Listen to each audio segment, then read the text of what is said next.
All right, let's talk about HEPA filters. We all think of them as the absolute gold standard for clean air, right? But what if I told you that the way most people think about them is, well, just plain wrong?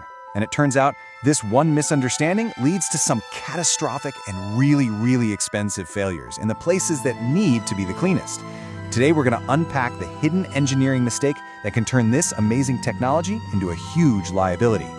And this quote, this is it. This is the whole problem in a nutshell. I mean, can you just imagine the frustration? You put yourself in their shoes. You've spent a fortune, installed what you thought was the best of the best, and your multi-million-dollar clean room keeps failing its most basic tests. And this isn't some rare one-off thing. It happens all the time. And it all comes back to one simple, fundamental misconception. And let's be clear, the stakes here are incredibly high. This isn't just a minor hiccup. We're talking about entire batches of life-saving medicine having to be thrown out. We're talking about massive fines from regulators, or even worse, the risk of serious infections happening in a hospital operating room. And every single time a validation fails, the whole operation has to shut down for retesting, which costs an absolute fortune.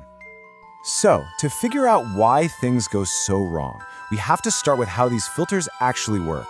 And I'll give you a hint. It is way more interesting than just a fancy pasta strainer for the air. So let's just tackle this idea head on. If you're picturing a HEPA filter as just a really fine screen that stops particles bigger than its holes, well, you're missing out on the brilliant physics that makes it work. And believe it or not, understanding that physics is the secret to seeing why an entire system can fail so spectacularly. The truth is, it's more like a three-pronged attack. First, you've got interception. That's simple. A particle is just flowing along with the air, gets a little too close to a filter fiber, and it sticks. Easy enough. Then, for the bigger, heavier particles, there's inertial impaction.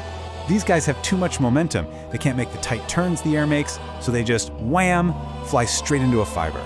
But the weirdest one, the one that kind of blows my mind, is diffusion. This is for the tiniest particles, like viruses. They're so small they literally bounce around randomly. It's called Brownian motion. And that chaotic little dance means they are guaranteed to eventually smack into a fiber and get trapped. Now, here's where it gets really interesting. You'd think with all that, they'd be great at catching everything. But no, there is one specific particle size that is the absolute hardest to catch. It's in this awkward middle ground. It's too big to do that random diffusion dance effectively, but it's too small and light for that slamming into a fiber thing to work well. And that worst case scenario particle size, it's 0.3 microns. The craziest part is that everything bigger and everything smaller is actually easier for the filter to catch. And this tricky particle has a name, the most penetrating particle size, or MPPS. So when you see that famous 99.97% efficiency rating on a HEPA filter, what does that actually mean? It means the filter is rated on its ability to capture that one single hardest to catch particle. It's a test against its toughest opponent. Pretty smart, right? It's basically a guarantee that for everything else, the filter's gonna perform even better. Okay, so we get how the filter itself works. But now we have to zoom out, because the single biggest mistake people make is thinking the job stops at the filter. A HEPA filter is never working alone. It's just one piece of a much larger, interconnected system. And this slide right here says it all. This is the big mental shift we all need to make. On one side, you've got the common mistake, treating the filter like it's just a product you buy off a shelf, like a toaster. You just plug it in and it works. But the engineering reality is completely different. It's a vital organ in a living, breathing ecosystem that depends on airflow, how well the room is sealed, and even air pressure. If you mess up any of those other parts, the filter might as well not even be there. Just look at this breakdown. The filter's own performance is only about a third of the battle. Seriously. Another third is all about the airflow engineering. Is the air actually moving in a way that sweeps contaminants towards the filter? And the final, critical third is the room itself. Is it sealed tight? Because if you have tiny leaks in the walls or ceiling, dirty air is just going to sneak right past the filter, making the whole thing pointless. So, let's look at what actually happens when people ignore that ecosystem approach. Now we get into the real-world screw-ups that cause these expensive cleanroom projects to fail time and time again. So here they are, the top 5 project killers. We've talked about number 1, just treating the filter like a standalone thing. But the others are just as bad.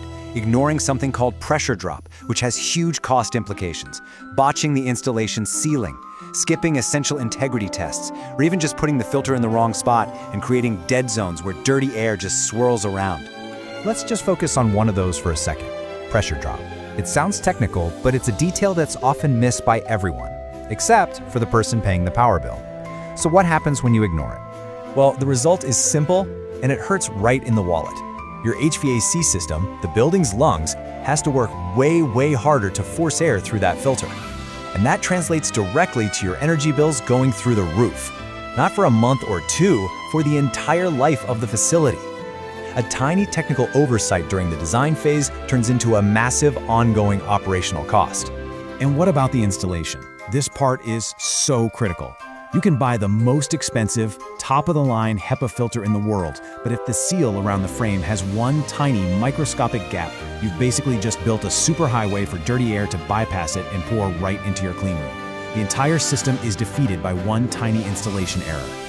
Okay, enough of the problems. How do we actually get this right?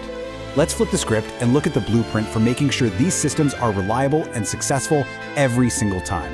The smartest way to do it is with a multi-stage strategy. Think of it like a sports team. You don't send your star player, your expensive HEPA filter, to do all the grunt work. Now wait, you start with a cheap pre-filter to catch the big, easy stuff. Then a medium-grade filter gets the finer dust. By the time the air finally reaches your pricey HEPA filter, all the hard work is done, and it can just focus on the tiniest particles it's designed for. The result? It lasts so much longer. And when it comes to picking the right system, this is what the pros are really looking at. It's so much more than just the H13 or H14 number. You have to look at the cleanroom class, the required air change rate, that pressure drop we talked about, and the filter's expected lifespan. All these pieces have to fit together perfectly for this system to work. And if you're a visual person, here's why that multi-stage strategy matters so much. With a good pre-filter system, your main HEPA filter can last 3, 4, even 5 years. Without it, you could be replacing that very expensive filter in less than 1 year. The return on investment for a couple of cheap pre-filters is it's a total no-brainer. And this really brings us full circle, back to the main point of this whole explainer. Success isn't about buying the filter with the highest percentage on the box. It's about thoughtful, holistic engineering. It's about making the filter, the airflow, and the room itself work together as one cohesive, integrated system. So, I'll just leave you with this one question. As you look at your own critical spaces, or maybe the ones you're planning for the future, ask yourself this: is our facility just filtered, or is it truly engineered? Because the answer to that question makes all the difference in the world.